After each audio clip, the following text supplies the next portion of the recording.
Hotspot study 2.0 YouTube channel पर आपका हार्दिक स्वागत, अभिनंदन। आज की इस वीडियो में हम बात करेंगे पिछले टॉपिक को आगे बढ़ाते हुए विद्युत द्विध्रुव आघूर्ण के कारण निरक्षीय रेखा पर विद्युत क्षेत्र की तीव्रता। पिछले वीडियो में हमने बात की थी विद्युत द्विध्रुव आघूर्ण के कारण अक्षीय रेखा पर विद्युत क्षेत्र की तीव्रता। तो अगर आपने हमारे चैनल को सब्सक्राइब नहीं किया तो प्लीज़ सब्सक्राइब करें और बेल आइकन को दबाना ना भूलें ताकि हमारे जो लेटेस्ट वीडियो है वो आपको जल्दी से जल्दी मिल जाए। तो चलो बात करते हैं अपन आज के टॉपिक की, विद्युत द्विध्रुव आघूर्ण के कारण उसकी निरक्षीय रेखा पर विद्युत क्षेत्र की तीव्रता। विद्युत द्विध्रुव आघूर्ण के कारण विद्युत द्विध्रुव आघूर्ण के कारण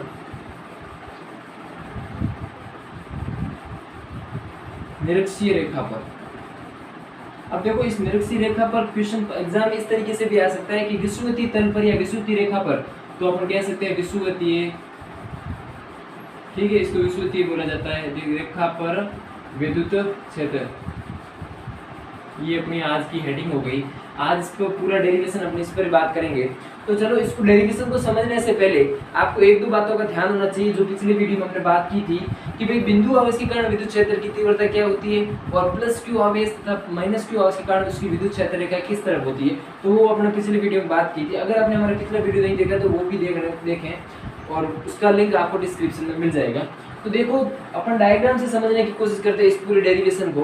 तो चलिए एक छोटा सा डायग्राम समझ के अपन बात करते हैं कि जैसे मैं एक द्विध्रुव आघूर्ण बनाता हूँ। जैसे ये द्विध्रुव आघूर्ण अपने पास है माइनस क्यू आवेश प्लस क्यू आवेश। अब ये दो डाइपोल है।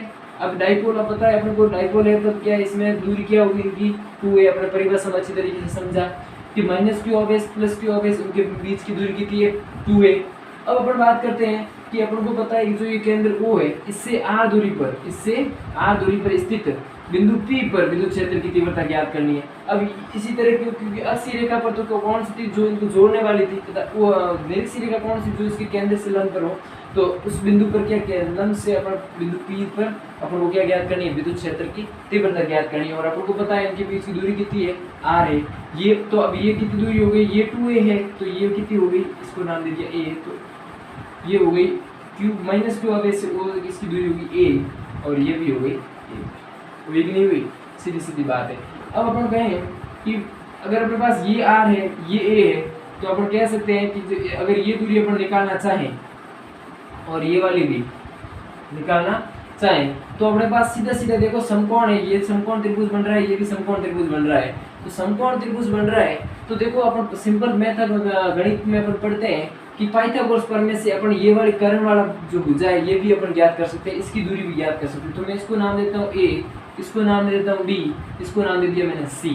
ठीक है, तो a अपने पास है, co अपने पास है, तो अपन a b a c आराम से निकाल सकते हैं। कैसे निकाल सकते हैं, देखो पाइथागोरस प्रमेय होता है कर्ण स्क्वायर बराबर क्या होता है आधार स्क्वायर प्लस लंब स्क्वायर। आई बात समझ में। देखो आधार ये हो गया, लंब ये हो गया, कर्ण ये हो गया। तो कर्ण अपन को ज्ञात करना है मतलब ac स्क्वायर अपन को ज्ञात करना है।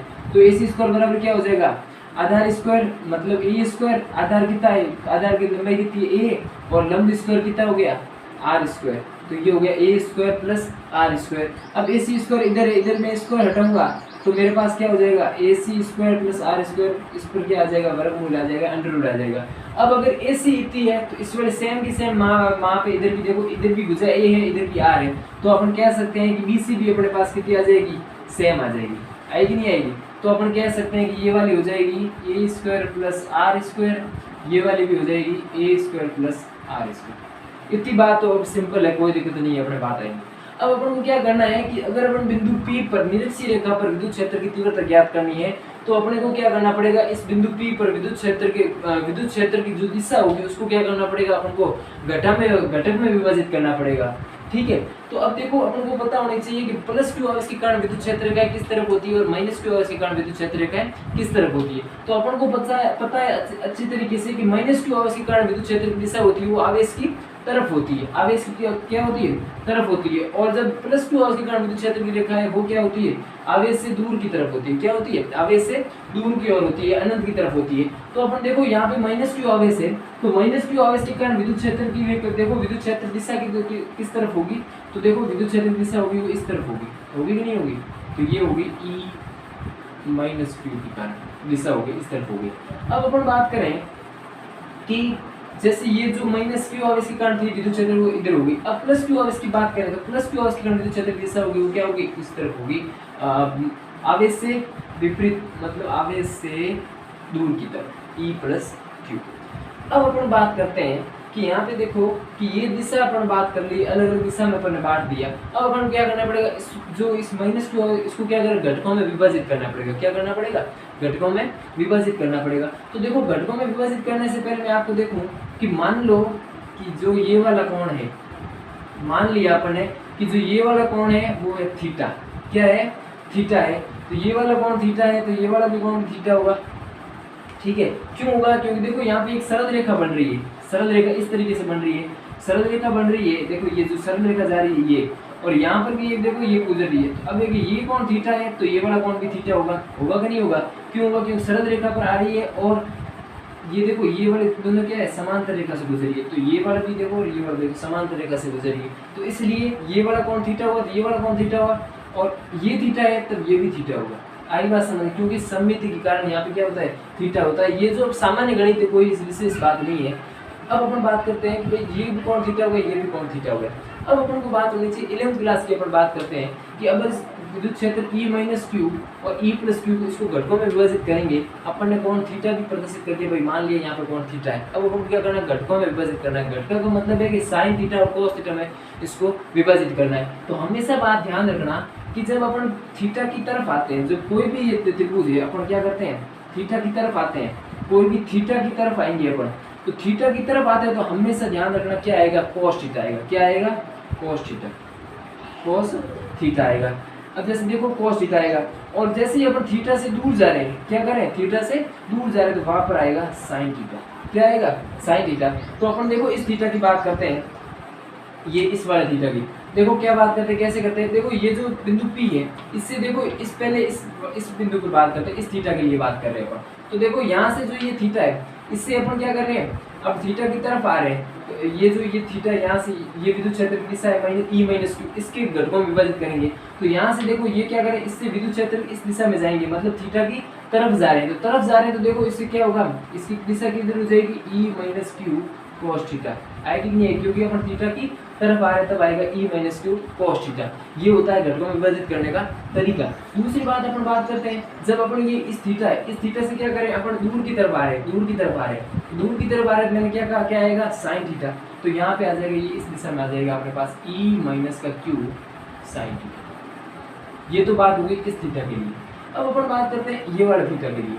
तो इस वाले थीटा की बात करने के लिए अपन देखो कि ये जब थीटा से तरफ जाएंगे अपन, देखो ये वाला है E प्लस क्यू दिशा विद्युत क्षेत्र इस तरफ है, तो इस पे मतलब इस थीटा से तरफ आएंगे, थीटा से तरफ आएंगे तो हमारे पास क्या आएगा, E प्लस का क्यू कोस थीटा। थीटा की तरफ आ रहे हैं तब क्या आएगा, कोस थीटा। इसी प्रकार अपन थीटा से क्या कर रहे हैं, दूर जा रहे हैं, ये जैसे ये थीटा है, ये वाला ये, इससे क्या करें, दूर जा रहे हैं, तो दूर जा रहे हैं तो क्या हो जाएगा, E माइनस का क्यू साइन थीटा। सीधी सी बात, E प्लस के क्यू आवर्स के कारण, यहाँ पर प्लस क्यू आवर्स का। अब देखो सीधी सीधी आपको देखने को मिल रहा है कि इन दोनों की दिशा तो क्या है, इस E प्लस क्यू और E minus Q cos theta है, ये दोनों एक ही दिशा में, इनके घटक क्या है, एक ही दिशा में, तब तो क्या हो जाएंगे, जुड़ जाएंगे। और इसी प्रकार ये E plus Q sine theta और E माइनस क्यू, इनकी दिशा क्या है, एक दूसरे के विपरीत है। क्या है, एक दूसरे के विपरीत है। तो विपरीत होने के कारण ये दूसरे एक दूसरे को क्या कर देंगे, निरस्त कर देंगे। क्या कर देंगे, निरस्त कर देंगे। तो इसलिए अपन को जो विद्युत क्षेत्र के घटक काम आएंगे, ये दोनों घटक काम आने वाले, सिर्फ और सिर्फ कौन से घटक काम आने वाले, ये दोनों घटक काम आने वाले, क्योंकि इनकी दोनों की दिशा क्या है, सेम है और इन दोनों की विपरीत है। आई बात समझ में। अब अपन बात करते हैं, तो देखो सबसे पहले अपन बात करते हैं कि जो ये छोटी छोटी चीज थी, डायग्राम समझ में आ गया तो पूरा डेरिवेशन आपको क्या हो गया, समझ में आ गया। तो देखो अपन को टोटल ई नेट ज्ञात करने के लिए, ई नेट ज्ञात करने के लिए, या ई टोटल कह सकते हैं, ई टोटल ज्ञात करने के लिए अपने पास क्या आएगा, E plus Q cos theta हो गया और ई माइनस का क्यू कोस थीटा। आई बात समझ में। ये क्यों नहीं लिखा, सीधी सीधी बात है, E plus Q sine theta और E minus Q sine theta क्या थी, इनकी डायरेक्शन क्या थी, विपरीत डायरेक्शन, एक दूसरे की क्या थी, ऑपोजिट। इसलिए क्या कर दिया, एक दूसरे को क्या कर दिया, नष्ट कर दिया और दूसरे को निरस्त कर दिया, और इन दोनों की डायरेक्शन क्या थी, सेम। तो इसलिए ये क्या हो गए, दोनों ऐड हो गए, क्या हो गए, ऐड हो गए। बस ये सिंपल आपको बात याद ध्यान रखनी है। इसलिए यहाँ पे अपन लिखा e plus q cos theta और e minus q cos theta, e minus q sin theta और e plus q sin theta अपन ने लिखा ही नहीं, ठीक है, लिखने की जरूरत भी नहीं है, ठीक है। e plus q cos theta और e माइनस का क्यू cos थीटा। अब अपन को देखो कि जो ये भाई जैसे यहाँ पे बात करें अपन, ये जो अपने पास बिंदु है ये अपन डायग्राम बनाया है और इसके निरीक्षक रेखा पर घटकों पर विभाजित किया है बिंदु P पर। तो देखो e प्लस क्यू और e माइनस क्यू अपन देख सकते हैं कि दोनों आवेश एक समान है, ये दोनों विद्युत क्षेत्र एक, अपन कह सकते हैं यहाँ पे e बराबर e प्लस क्यू और बराबर e माइनस क्यू। कैसे कह सकते हैं, देखो कि ये दूरी भी a है, ये वाली दूरी भी a है, आवेश भी है वो क्या है, प्रकृति भले इनकी विपरीत हो लेकिन परिमाण में क्या है, समान है, इसलिए अपन कह सकते हैं E बराबर क्या हो गया, E प्लस क्यू और E माइनस क्यू। तो इसलिए तरीके से यहाँ पर अपन कह सकते हैं कि अगर ये उदाहरण के तौर पर ये x है, ये भी x है, तो अपन जोड़ेंगे तब होगा कि नहीं होगा, 2x होगा कि नहीं होगा। तो इसी तरीके से यहाँ पे भी हो जाएगा 2e cos theta, 2e cos theta. E net की बात करें, क्या बात करें, ई नेट की बात करें 2e cos थीटा। कैसे लिखा, e plus Q e minus Q क्या है, दोनों आवेश क्या है, एक समान है, मतलब परिमाण में एक समान है, तो उनके बीच की दूरी भी क्या है, समान है। इस तरीके से अपन कह सकते हैं 2e cos थीटा। अब अपन यहाँ पे e कैसे लाएंगे, ये सोचने की बात है कि e किस तरीके से लाएंगे। तो अपन पिछले वीडियो में अपने बात की, तो वीडियो प्रारंभ किया तो उससे पहले मैंने कहा था कि बिंदु आवेश के कारण विद्युत क्षेत्र होता है वो क्या होता है। तो बिंदु आवेश के कारण विद्युत क्षेत्र क्या होता है वो अपने को अच्छी तरीके से पता है, क्या होता है, e सदिश बराबर k q upon r square, होता है नहीं होता है। तो अपन बात करें ई सदिश बराबर के क्यू अपॉन आर स्क्वायर, तो यहाँ पे हो जाएगा 2 k q upon r square cos theta. ये अपन को पता है, सीधी सीधी बात है, कोई इसमें विशेष बात नहीं है, जो पढ़ी हुई चीज़ है वही लिख रहे हैं। तो 2 k q upon r square cos theta.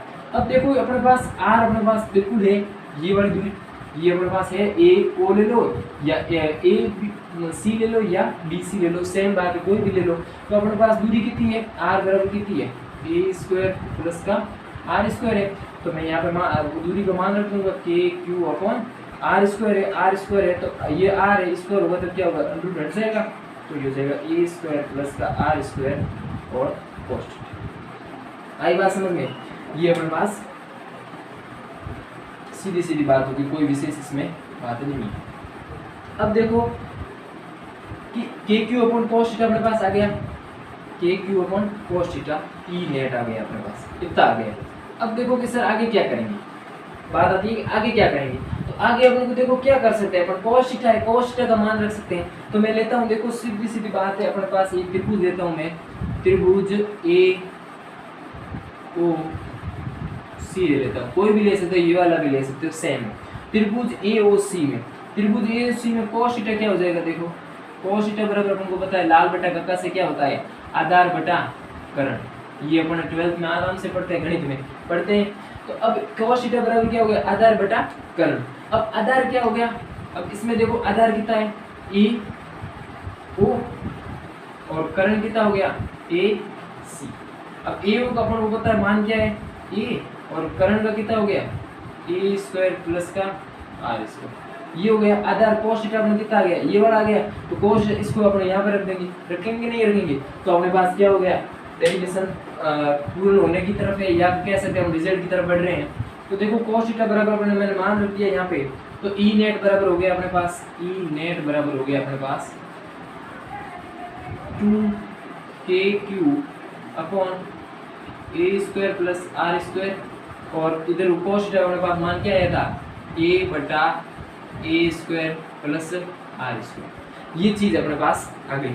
अब देखो ई नेट है, अब देखो इसको गणित सरल से करते हैं अपन। तो देखो a square plus r square है, 1/2 plus r root a square plus r square है। अब देखो इनके क्या है, आधार समान है तो क्या होती है, घातें हमेशा क्या हो जाती है, जुड़ जाती है, क्या होती है, जुड़ जाती है। अब मैं इसको सरल करूँ तो देखो मेरे पास ये आएगा कि नहीं आएगा, k q a upon a square plus r square की पावर 3/2 होगी कि नहीं होगी।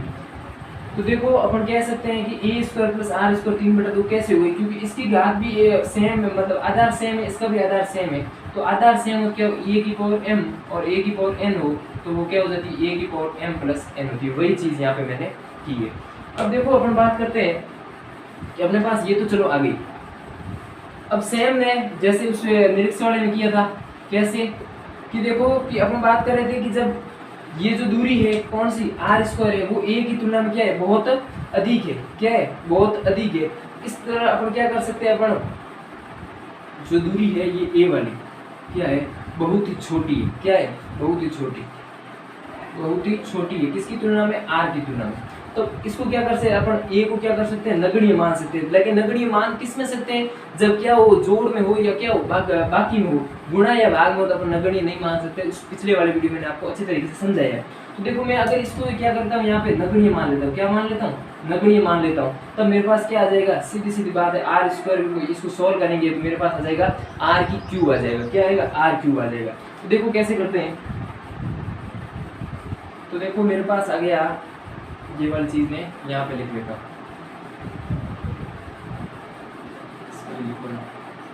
ठीक है। तो अब देखो मैं इसको क्या करूंगा, नगण्य मानने पर, अब देखो ई नेट बराबर 2kqa अपॉन, अब देखो मैं क्या करता हूँ, इसको नगण्य मान रहा हूँ। किसको मान रहा हूँ, नगण्य, आर है वो क्या है, बहुत ही अधिक है इसकी तुलना में, ए तुलना में, इसलिए क्या कर रहा हूँ, ए क्या हो जाएगा, नगण्य हो जाएगा। क्या हो जाएगा, नगण्य हो जाएगा। तो अपन क्या कह सकते हैं, अपन यहाँ पे आर स्क्वायर की पावर 3/2। अब एक रूल होता है कि जब घात के ऊपर घात हो तब ये क्या होते हैं, दोनों ये क्या हो जाते हैं, मल्टीप्लाई हो जाते हैं। क्या हो जाते हैं, मल्टीप्लाई हो जाते हैं। तो 2kqa अपॉन, इसको मल्टीप्लाई करके इसमें 2 का भाग देंगे तो अपने पास आएगा आर क्यूब। क्या आएगा, आर क्यूब। तो ई नेट बराबर अपने पास क्या हो जाएगा, 2kqa अपॉन आर क्यूब। ये अपने पास रिजल्ट आए। अब अपन को पता है द्विध्रुव आघूर्ण क्या होता है, पी सदिश या पी कह सकते हैं, पी सदिश बराबर क्या होता है, 2aq होता है कि नहीं होता है। तो 2aq है, तो इसको मैं क्या लिख सकता हूँ, यहाँ पे पूरे को, ये जो k को छोड़ के जो 2aq है इसको मैं क्या लिख सकता हूँ, यहाँ पे p सदिश लिख सकता हूँ। क्या लिख सकता हूँ, p सदिश लिख सकता हूँ। तो देखो मैं यहाँ पे लिख रहा हूँ e सदिश नेट बराबर अपने पास आ जाएगा kp सदिश अपॉन आर क्यूब। ये जो अपने पास आया वो किसके आ गया, ई नेट कह सकते हैं या ई निरक्ष। ठीक है, निरक्ष पर अपने पास विद्युत क्षेत्र आ गया, विद्युत क्षेत्र की तीव्रता हो गई kp सदिश अपॉन आर क्यूब सदिश। ठीक है, अब अपन को पता है सीधे से अपने रिजल्ट आ गया। अब अपन को पता है देखो कि जो अपने ई अक्ष पर ज्ञात किया था, क्या ज्ञात किया था, ई अक्ष पर, उसके कारण विद्युत क्षेत्र कहाँ आया था, 2kp सदिश अपॉन आर क्यूब सदिश।